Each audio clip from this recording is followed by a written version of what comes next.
ಒಂದು short review ಗುರು. ಈ cinema ಮಾತ್ರ ನೆಕ್ಸ್ಟ್ ಲೆವೆಲ್ ಅಂತಾನೆ ಹೇಳ್ಬೋದು. Dialogue, direction, narration, camera work next level ಅಂತಾನೆ ಹೇಳ್ಬೋದು. ಫಸ್ಟ್ ಹಾಫ್ ಸ್ವಲ್ಪ ಸ್ಲೋ ಅನ್ಸುತ್ತೆ, ಆದರೆ ಸೆಕೆಂಡ್ ಹಾಫ್ ಮಾತ್ರ ಫುಲ್ ಫಾಸ್ಟ್ ಫೇಸ್ ಆಗಿದೆ.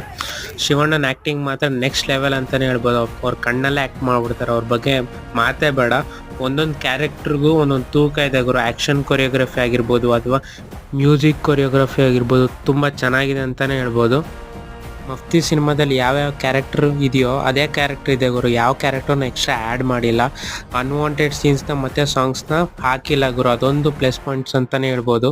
ಒಂದು ಒಳ್ಳೆ ಆ್ಯಕ್ಷನ್ ಸಿನಿಮಾನ ತುಂಬ ಚೆನ್ನಾಗಿ ಜನಗಳ ಮುಂದೆ ರೆಪ್ರೆಸೆಂಟ್ ಮಾಡಿದ್ದಾರೆ ಗುರು ನಮ್ಮ ನರ್ತನವರು.